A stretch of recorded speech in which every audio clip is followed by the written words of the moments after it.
మా latest videos కోసం మా ఈ తెలుగు న్యూస్ ఛానల్ సబ్స్క్రైబ్ చేసి గంట సింబల్ యాక్టివేట్ చేసుకోండి. ఈ నెల 15 మహాశివరాత్రి లోపు ఆవుకు ఇది పెడితే చాలు, వచ్చే సంవత్సరం శివరాత్రి వరకు కష్టాలు రావు.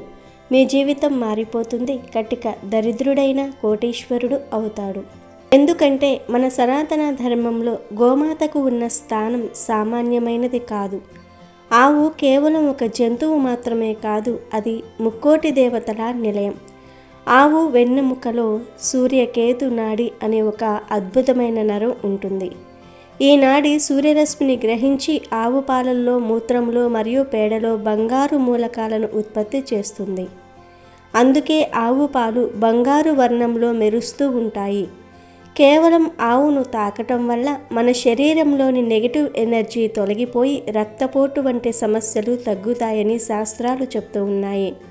ఆవు ఊపిరి పీల్చి వదిలేటప్పుడు ఆ గాలిలో ప్రాణవాయువుతో పాటు ఒక రకమైన దైవిక శక్తి ప్రసరిస్తుంది.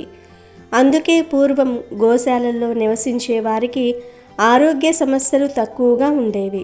శివరాత్రి రోజున పరమశివుడు లింగోద్భవ కాలంలో ఆవిర్భవించినప్పుడు ఆయన వాహనమైన నంది స్వరూపమైన గోవంశాన్ని పూజిస్తే శివుడు అత్యంత ప్రసన్నమవుతాడు. ఆవు కళ్ళల్లో ప్రశాంతత, దాని అరుపుల్లో ఓంకారనాదం దాగి ఉంటుంది. అటువంటి గోమాతకు ఈ మహాశివరాత్రి రోజున మీరు ఒక ప్రత్యేకమైన ఆహారాన్ని తినిపిస్తే చాలు, వచ్చే ఏడాది శివరాత్రి వరకు మీ ఇంట్లో కష్టాలు అనేవి రావు. మీ జీవితం ఒక్కసారిగా ఊహించని మలుపు తిరుగుతుంది. కటిక దరిద్రంలో ఉన్న వ్యక్తి కూడా ఈ పరిహారం చేయటం వల్ల అనతి కాలంలోనే కోటీశ్వరుడిగా మారే అవకాశం ఉంది. దరిద్రం అనేది మీ ఇంటి దరిదాపుల్లోనికి కూడా రాదు. అసలు శివరాత్రి రోజు ఆవుకు పెట్టవలసిన ఆ ఆహారం ఏమిటి అనే విషయాన్ని ఇప్పుడు మనం ఈ వీడియోలో వివరంగా తెలుసుకుందాం. ముందైతే ఒక పవిత్ర కథను విందాం. అంతకన్నా ముందు కామెంట్ బాక్స్లో ఓం నమః శివాయ అని ఒక కామెంట్ చేయండి. అలాగే ఈ వీడియోకి ఒక లైక్ కొట్టండి. మా ఛానల్ని సబ్స్క్రైబ్ చేసుకోవటం మర్చిపోవద్దు. ఒకసారి శ్రీకృష్ణుడి దగ్గరకు నారదుడు వచ్చి, ఓ ప్రభు, నేను ఈరోజు భూలోకానికి వెళ్ళాను. అక్కడ నన్ను ఒక స్త్రీ ఒక ప్రశ్న అడిగింది. అదేంటి అంటే, ఒకప్పుడు స్త్రీలకు పిల్లలు పుట్టిన వెంటనే నడిచేవారు, కానీ ఇప్పుడు మాత్రం పుట్టిన వెంటనే పిల్లలు నడవటం లేదు. దీనికి కారణం ఏమిటి అని నన్ను అడిగింది.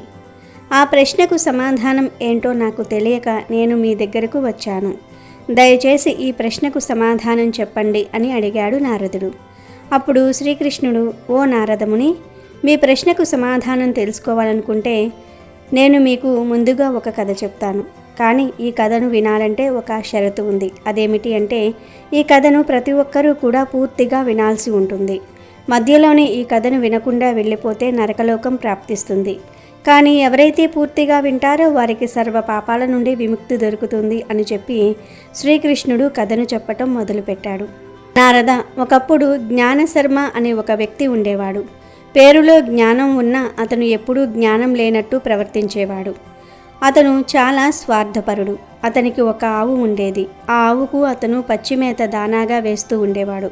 ఆవును బాగానే చూసుకునేవాడు. ఆ ఆవు కూడా అతనికి చాలా పాలు ఇచ్చేది. ఆ పాలు అమ్ముకుని జీవిస్తూ ఉండేవాడు జ్ఞానశర్మ. ఇలానే కొన్ని సంవత్సరాలు గడిచింది. సమయం గడిచే కొద్దీ ఆ ఆవు పాలివ్వటం మానేసింది. ఆ ఆవు పాలు ఇవ్వటం లేదని గమనించిన జ్ఞానశర్మ ఆ ఆవుకు గడ్డి కూడా వేయటం మానేశాడు. దాంతో ఆ ఆవు బక్కచిక్కిపోయింది. ఒకరోజు జ్ఞానశర్మ ఆ ఆవును బాగా కొట్టి అడవిలోనికి తీసుకుని వెళ్ళి వదిలివేసి వచ్చేశాడు. ఆ ఆవు ఒంటరిగా అడవిలో ఎక్కడెక్కడో తిరుగుతూ తన దుస్థితి తలుచుకొని బాధపడుతూ ఉంది. ఒకరోజు ఆవుకు ఆ అడవిలో ఒక గుడి కనిపించింది. ఆ గుడి దగ్గరకు వచ్చి ఆ ఆవు తన కష్టాల గురించి ఇలా చెప్పుకుంది.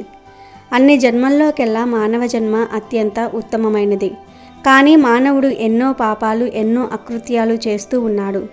తను పాలిస్తున్నంత వరకు తనను ఎంతో ఆప్యాయంగా ప్రేమగా చూసుకున్న జ్ఞానశర్మ ఒక్కసారిగా తన అవసరం తీరిపోగానే తనను అడవిలోనికి తరిమి కొట్టాడు. అడవిలో ఆకలితో, ఒంటి నొప్పులతో అటూ ఇటూ తిరుగుతూ ఉన్నానని, ఒంటరితనంతో బాధపడుతున్నానని తన కష్టాలను చెప్పుకుంటూ ఆ ఆవు భగవంతుడి ముందు మొరపెట్టుకుంది. ఆ ఆవు అడవిలోనే తిరుగుతూ ఉంది. కొన్ని రోజులకు ఆ ఆవు గర్భవతి అయ్యింది. ఒకరోజు ఆ అడవిలో ఆ ఆవు ఉన్న మార్గం గుండా ఒక స్త్రీ వెళ్తూ ఈ ఆవును చూసింది. ఆ ఆవు గర్భంతో ఉంది కాబట్టి దీన్ని నేను రక్షిస్తాను. ఇది కొద్ది రోజులకు ఒక బిడ్డకు జన్మనిస్తుంది. ఆ తర్వాత నాకు పాలు కూడా ఇస్తుంది.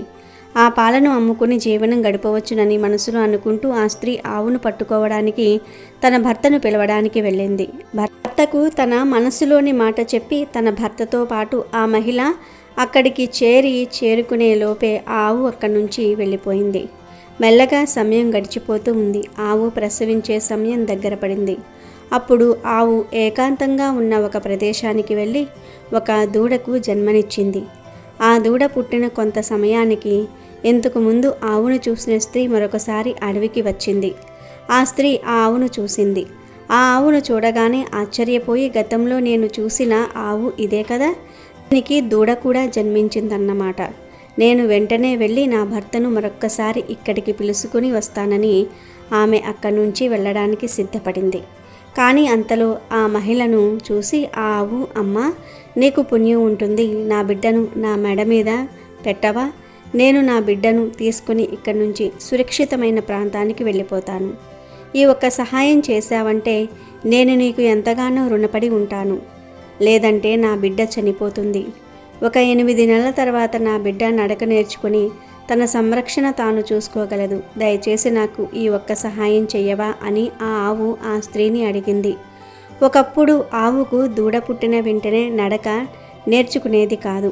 దూడ 8 నెలల తర్వాత మాత్రమే నడవగలిగేదని శ్రీకృష్ణుడు నారదుడికి చెప్పాడు. అయితే ఆవు మాటలు విన్న ఆ స్త్రీ గట్టిగా నవ్వటం మొదలుపెట్టింది. నీ బిడ్డ చాలా మురికిగా ఉంది. నీ బిడ్డను ఎత్తి నీ మీద కూర్చోబెట్టాలా? నేను నీకు ఉత్తి పుణ్యానికి ఎందుకు సహాయం చేయాలి? నీలాంటి మురికి వాళ్లను నేను తాకడానికి కూడా ఇష్టపడను అని వెటకారంగా మాట్లాడుతూ హేళన చేసింది. నిస్సహాయంగా ఉన్న ఆవు తన బిడ్డను ఎత్తుకొని అక్కడి నుండి తీసుకుని వెళ్ళడానికి అవకాశం లేదు. దాంతో ఎంతగానో బాధపడిన ఆ ఆవు కోపంతో ఆ స్త్రీని ఇలా శపించింది. ఈ బిడ్డ పుట్టిన వెంటనే నడవగలడనే కదా నీకు ఇంత అహంకారం? అయితే నేను ఇప్పుడు నిన్ను శపిస్తున్నాను. నీ బిడ్డ పుట్టిన 10 నెలల తర్వాత మాత్రమే నడక నేర్చుకుంటాడు. ఇదే నా శాపం అని ఆ ఆవు ఆవేశంతో ఆ స్త్రీని శపించింది. ఈ శాపం ఆ ఒక్క మహిళకే పరిమితం కాలేదు. లోకంలో ఉన్న అందరు మానవులు ఈ శాపానికి ప్రభావితమయ్యారు. మానవులందరూ స్వార్థంతో ఎన్నో పాపాలు చేస్తూ ఉండటం వల్లే వారి సంతతి పుట్టిన వెంటనే నడక నేర్చుకోలేకపోతుంది. అంతేకాకుండా సత్యయుగంలో పుట్టిన వారు, ద్వాపరయుగంలో పుట్టిన వేద వ్యాసుడు వంటి వారు పుట్టిన వెంటనే నడవగలిగారు. కానీ కలియుగంలో పుడుతున్న పిల్లలు మాత్రం పుట్టిన వెంటనే నడవలేకపోతున్నారు. వాళ్ళు నడక నేర్చుకోవడానికి 10 నెలల సమయం పడుతుంది. కేవలం ఆ యొక్క మహిళకు మాత్రమే కాదు, పూర్తిగా మానవ జాతిని ఆ ఆవు శపించింది. ఈ గోమాత శాపం ఫలితంగానే బిడ్డ పుట్టిన 10 నెలల వరకు తన కాళ్ల మీద నడవలేక వేరే ఒకరి మీద ఆధారపడవలసి వస్తుంది. ఏ జీవి మనసు గాయపరచకూడదని మన సనాతన ధర్మం చెప్తుంది. గోస్వామి తులసీదాస్ కూడా తన రామాయణంలో ఈ విషయాన్ని రాశాడు. ఏ ఒక్క ప్రాణిని కూడా హింసించకూడదు, వాటి మనసు గాయపరచకూడదు. అలా చేసినట్లయితే కర్మ ఫలితాన్ని, పాప ఫలితాన్ని అనుభవించక తప్పదు. మనం చూసుకున్నట్లయితే అన్ని జంతువుల, పక్షుల పిల్లలు పుట్టిన వెంటనే నడవగలవు. కానీ మానవుల పిల్లలు మాత్రమే నడవలేరు. ఒక చోట నుంచి మరొక చోటకు వెళ్ళటం కూడా కుదరదు. మరొకరి సహాయం ఉంటే తప్ప వాళ్ళు కదలలేరు, తమను తాము రక్షించుకొనలేరు. ఇలా ఆ ఒక్క స్త్రీ చేసిన పొరపాటు వల్ల యావత్తు మానవజాతి ఇప్పటికీ ఆ శాపాన్ని అనుభవిస్తున్నారు అని శ్రీకృష్ణుడు నారదుల వారికి వివరించారు. ఇదే గోమాత ఇచ్చిన శాపం కథ. ఇక అసలు విషయంలోనికి వస్తే, శివరాత్రి రోజున మీకు ఎక్కడ ఆవు కనిపించినా సరే, అది మీ ఇంటి దగ్గర కావచ్చు, రోడ్డు మీద కావచ్చు, లేదా గుడికి వెళ్ళినప్పుడు గుడి దగ్గర కావచ్చు, ఎక్కడ గోవు కనిపించినా ఆ గోమాతకు పచ్చని రంగులో ఉండే కూరగాయల మీద బెల్లం పొడి చల్లి తినిపించాలి. పచ్చటి కూరగాయలు అంటే ప్రకృతికి మరియు లక్ష్మీ కటాక్షానికి ప్రతీక. ముఖ్యంగా బీరకాయ, దొండకాయ, బెండకాయ, కీరా దోసకాయ, సొరకాయ లేదా చిక్కుడుకాయ వంటివి ఏవైనా సరే పెట్టవచ్చు. ఈ పచ్చటి కూరగాయలను శుభ్రంగా కడిగి వాటిని చిన్న చిన్న ముక్కలుగా కోస్తే ఆవు తినడానికి చాలా సులభంగా ఉంటుంది. ఒకవేళ ముక్కలు కోయటం వీలు కాకపోతే కాయపలంగా కూడా ఇవ్వవచ్చు, కానీ ముక్కలుగా కోసి ఇవ్వటం చాలా ఉత్తమం. ఈ కూరగాయల ముక్కలపైన కొంచెం బెల్లం పొడిని చల్లాలి. ఇక్కడ మీరు ఒక విషయాన్ని గుర్తుంచుకోవాలి. బెల్లం పొడిని చాలా తక్కువగా, అంటే కేవలం ఆ రుచి తగిలేలా మాత్రమే చల్లాలి. ఎందుకంటే ఆవుకి ఎక్కువ మోతాదులో బెల్లం పెడితే దాని నోరు కొట్టుకుపోయే ప్రమాదం ఉంది, లేదా నోరు పొక్కుతుంది. కాబట్టి దాని ఆరోగ్యానికి ఇబ్బంది కలగకుండా కేవలం చిటికెడు బెల్లం పొడిని మాత్రమే ఆ కూరగాయల మీద వేయండి. ఈ మిశ్రమాన్ని మీ చేతులతో గోమాతకు తినిపించాలి. ఇలా తినిపించేటప్పుడు మీ మనసులో ఉన్న కోరికను, మీ ఆర్థిక ఇబ్బందులను తొలగించమని ఆ తల్లిని వేడుకోవాలి.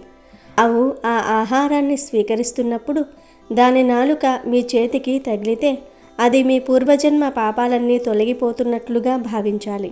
ఎందుకంటే ఆవు నాలుక మీద ఉండే గ్రంథులు మీ చేతికి తగిలితే మీ అదృష్ట ద్వారాలు తెరుచుకుంటాయి. ఆవులో గంగాదేవి పాదాల దగ్గర, లక్ష్మీదేవి పృష్ఠభాగంలో, సరస్వతీదేవి నాలుకపై ఇలా ప్రతి అణువులోనూ ఒక దేవత ఉంటుంది.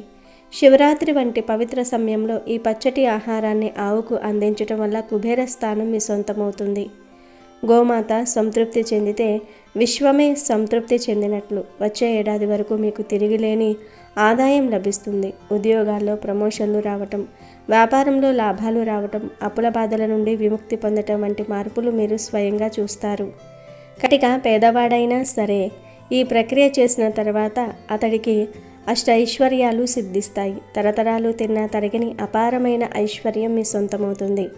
ఆవుకు పెట్టే ఈ పచ్చటి కూరగాయలు బుధగ్రహ దోషాలను పోగొట్టి వ్యాపార అభివృద్ధిని కలిగిస్తాయి. దానిపై వేసిన బెల్లము సూర్యుని అనుగ్రహాన్ని తెచ్చి మీకు సమాజంలో గౌరవ మర్యాదలను పెంచుతుంది. శివరాత్రి రోజంతా ఉపవాసం ఉండి జాగరణ చేసే భక్తులు ఈ గోసేవను కూడా చేస్తే శివుని అనుగ్రహం రెట్టింపవుతుంది. గోమాతను పూజించటం అంటే సాక్షాత్తు పరమశివుణ్ణి పూజించటమే. ఎందుకంటే శివుడు పశుపతి, అంటే సమస్త జీవరాశులకు అధిపతి. అందులోనూ గోవంశం అంటే ఆయనకు అత్యంత ప్రీతికరమైనది.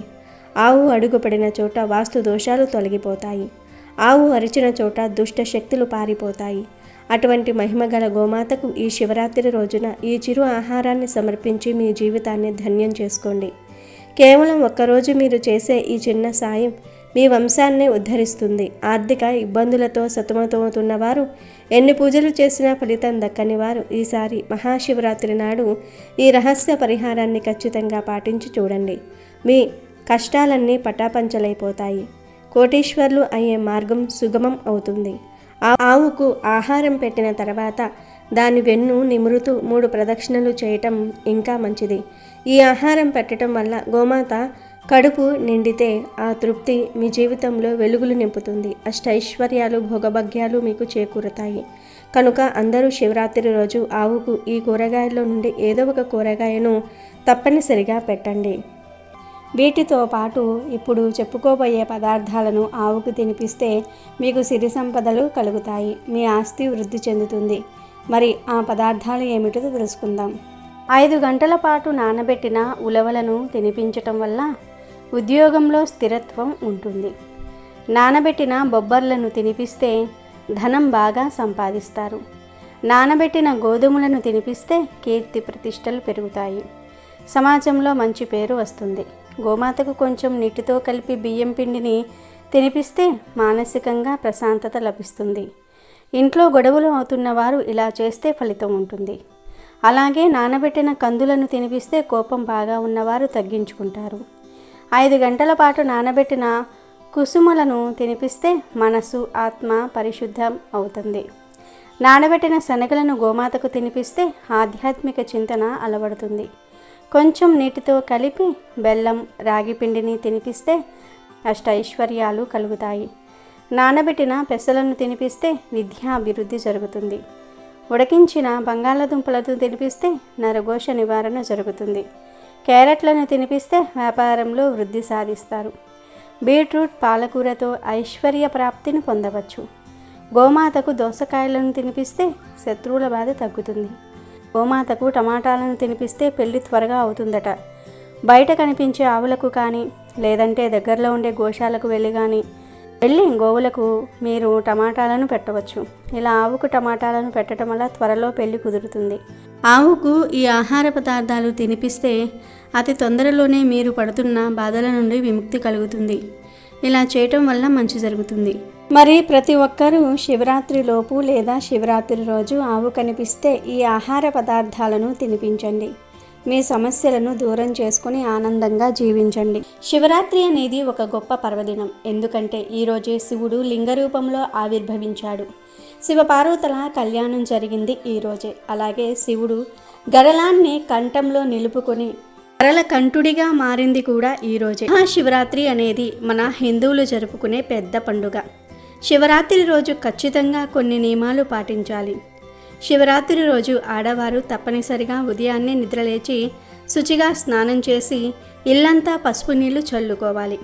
అలా చల్లుకోవటం వలన చెడంతా కూడా పోతుంది. మీరు చేసే పూజలకు అద్భుత ఫలితం వస్తుంది.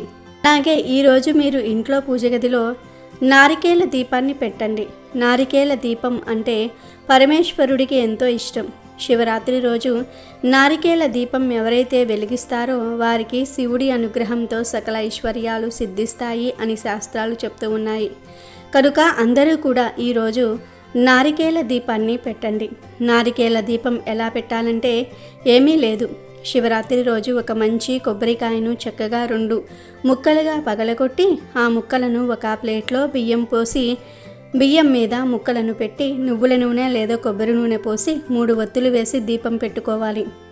ఒక చిప్పలో అయినా సరే దీపం పెట్టవచ్చు, లేదా 2 చిప్పల్లో అయినా సరే దీపాలు పెట్టుకోవచ్చు. ఇలా శివరాత్రి రోజు కొబ్బరి దీపం పెడితే సకల పాపాలు పోతాయి, కోటి జన్మల పుణ్యం వస్తుంది. శివుడు అభిషేక ప్రియుడు. శివుడికి కాసిన్ని నీరు పోసినా చాలు సంతోషంతో పొంగిపోతాడు. శివరాత్రి నాడు అందరూ వర్ణ, లింగ, జాతి, కుల భేదం లేకుండా శివుణ్ణి అర్చించటం వలన, నీటితో లేదా పాలతో అభిషేకించటం వలన సదాశివుని అనుగ్రహంతో జీవితానికి పట్టిన పీడ తొలగిపోతుంది. మహాశివుణ్ణి అభిషేకాలతో సంతృప్తిపరచటం వలన అనేక దోషాలు నశించి ఆయురారోగ్యాలు, ధనధాన్యాలు సంప్రాప్తిస్తాయి. ఆ కుటుంబాలు తరతరాల పాటు సకల శుభాలతో అలలారుతూ ఉంటాయి. అంతేకాకుండా మోక్షానికి అవసరమైన అర్హతను ప్రసాదిస్తాయని పురాణాలు చెప్తూ ఉన్నాయి. అసలు శివుడికి అభిషేకం అంటే ఎందుకంత ఇష్టం అనే విషయం చాలామందికి తెలియదు. క్షీరసాగర మదన సమయంలో దేవతలు ఒకవైపు నుంచి, రాక్షసులు మరోవైపు నుంచి సముద్రాన్ని చిలుకుతూ ఉండగా ముందుగా ఆలాహలం పుట్టింది. ఆ ఆలాహలం సర్వాన్ని నాశనం చేస్తుంటే దేవతలకు, రాక్షసులకు ఏం చేయాలో పాలుపోలేదు. వెంటనే దేవతలందరూ త్రిమూర్తుల్లో ఒకరైన పరమశివుడి వద్దకు వెళ్ళారు. క్షీరసాగర మదనంలో ముందుగా పుట్టిన దాన్ని అగ్రతాంబూలంగా స్వీకరించాలని దేవదానవులు ఆ శివుణ్ణి కోరుతారు. ముందుగా పుట్టింది ఆలాహలం అని గ్రహించిన శివుడు పక్కన ఉన్న పార్వతీదేవితో సేవించమంటావా అని అడుగుతాడు. సకల సృష్టిని కాపాడేందుకు మీరేం చేసినా నాకు సమ్మతమే అని ఆ గౌరీదేవి చెప్పటంతో శివుడు ఆలాహలం సేవించేందుకు ఒప్పుకుంటాడు. వెంటనే క్షీరసాగర మదనం వద్దకు వెళ్ళి ఆలాహలాన్ని తాగి కంఠంలోనే ఉంచుకుంటాడు. అందువల్లే శివుడు గరళకంఠుడు అయ్యాడు. కానీ గరళం శివునిలో విపరీతమైన వేడిని, తాపాన్ని పుట్టించటం ప్రారంభించింది. దానిని తట్టుకోవటం శివుడి వల్ల కాలేదు. అందుకే క్షీరసాగర మదనంలో పుట్టిన చంద్రుడిని తీసుకుని తలపై పెట్టుకున్నాడు. అయినా వేడి తగ్గకపోవటం వల్ల గంగాదేవిని కూడా నెత్తిపై ఉంచుకున్నాడు. అయినా శివుడి తాపం తగ్గదు. ఆ తాపం తగ్గడానికి నిత్యం శివలింగాన్ని ప్రజలు అభిషేకిస్తూ తాపాన్ని తగ్గిస్తారు. అలా చేయటం వల్ల శివుడి ఇబ్బందిని తగ్గించవచ్చని భక్తుల నమ్మకం. ఇలా ఎవరైతే శివలింగంపై నీటిని లేదా ఇతర ద్రవ్యాలను పోస్తారో వారు శివుడికి హాయిని కలిగించిన వారవుతారు. అలాంటి వారిని ఆ పరమేశ్వరుడు ఎల్లవేళలా కాపాడుతూ భోగభాగ్యాలు కలిగిస్తాడు. అందుకే ఆ మహాశివుడికి ప్రతినిత్యము అభిషేకం చేస్తూ ఉంటారు. కాబట్టి మీరు కూడా శివరాత్రి రోజు శివుడికి అభిషేకం చేయండి. పిలిస్తే పలికే దైవం శివుడు. భోలా శంకరుడికి అభిషేకం చేయించటం ద్వారా పరిపూర్ణ జ్ఞానాన్ని, దైవానుగ్రహాన్ని పొందవచ్చునని పురాణాలు తెలుపుతూ ఉన్నాయి. అభిషేకం సమయంలో దైవ విగ్రహాల నుంచి అత్యంత విలువైన శక్తులు వెలువడుతూ ఉంటాయి. అభిషేకాలు అంటేనే దేవతలు ప్రీతి చెందుతారు. అభిషేక ప్రియుడు శివుడు. అందుకే శివుడికి అభిషేకం చేయించటం ద్వారా విశేష శుభ ఫలితాలను పొందవచ్చును. సాధారణంగా శివుడిని నీటితో కానీ పాలతో కానీ అభిషేకిస్తూ ఉంటారు. ఏ ద్రవ్యంతో అభిషేకించినా ఫలితం ఒకేలాగా ఉంటుందని అనుకుంటూ ఉంటారు. కానీ మహర్షులు ఎంపిక చేసిన ఒక్కో ద్రవ్యంతో అభిషేకించటం వలన ఒక్కో ఫలితం ఉంటుందని చెప్పబడుతోంది. శివరాత్రి రోజున శివుడికి కొన్ని పదార్థాలతో అభిషేకం చేయిస్తే కోరుకున్న కోరికలు నెరవేరుతాయి. ముందుగా పసుపు పొడితో శివుడికి అభిషేకం చేయిస్తే ప్రభుత్వ అధికారుల నుంచి సానుకూలత లభిస్తుంది. తిరుమంజన పొడితో అభిషేకం చేయిస్తే దైవ అనుగ్రహం లభిస్తుంది. గ్రహ దోషాలు తొలగిపోతాయి. బియ్యపిండితో అభిషేకం చేయిస్తే అప్పుల బాధలు తొలగిపోతాయి. చందనాది తైలంతో అభిషేకం చేయిస్తే ఉదర సంబంధిత రుగ్మతలు తొలగిపోతాయి. పంచామృతంతో శివుడికి అభిషేకం చేయించటం ద్వారా అష్టైశ్వర్యాలు చేకూరతాయి. నేతితో శివాభిషేకం చేస్తే మోక్షం సిద్ధిస్తుంది. పాలతో పరమాత్మకు అభిషేకం చేయిస్తే ఆయుర్దాయం పెరుగుతుంది. పెరుగుతో శివ అభిషేకం ద్వారా సంతాన ప్రాప్తి చేకూరుతుంది. బత్తాయి పండ్ల రసంతో శివ అభిషేకం చేస్తే ఆరోగ్యం సిద్ధిస్తుంది. అనారోగ్యాలు మాయమవుతాయి. చెరుకు రసంతో శివ అభిషేకం చేయిస్తే ఆయుర్దాయంతో పాటు సంపూర్ణ ఆరోగ్యం లభిస్తుంది. నిమ్మరసంతో శివ అభిషేకం చేస్తే శత్రుభయం ఉండదు, యమభయం ఉండదు. కొబ్బరి నీటితో శివ అభిషేకం చేస్తే ఉన్నత పదవులు, హోదా, గౌరవము, కీర్తి చేకూరుతుంది. ఉసిరికాయ పొడితో శివ అభిషేకం చేయిస్తే రోగాలు మటుమాయమవుతాయి. పన్నీరుతో శివ అభిషేకం చేస్తే సంతోషకరమైన జీవనం ప్రాప్తిస్తుంది. చందనంతో శివ అభిషేకం చేయటం ద్వారా కీర్తి ప్రతిష్టలు ఇనుమడిస్తాయి. గరికి నీటితో శివ అభిషేకం చేస్తే నష్టమైన ద్రవ్యము తిరిగి పొందగలరు. పెరుగుతో అభిషేకిస్తే బలము, ఆరోగ్యము, యశస్సు లభించును. భస్మాభిషేకంచే మహాపాపాలు నశించును. అలాగే అన్నాభిషేకం ద్వారా ఈతి బాధలు ఉండవు. సకల సంతోషాలు సిద్ధిస్తాయి. తేనెతో ఈశ్వరుడికి అభిషేకం చేయిస్తే అద్భుతమైన పాత్రం సొంతమవుతుందని ఆధ్యాత్మిక పెద్దలు చెప్తూ ఉన్నారు. అమెజాన్లో బెస్ట్ డిస్కౌంట్స్ కోసం వీడియో డిస్క్రిప్షన్లో లింకు ఉంది, చూడండి. అలాగే మా టెలిగ్రామ్ ఛానల్ సబ్స్క్రైబ్ చేసుకోండి.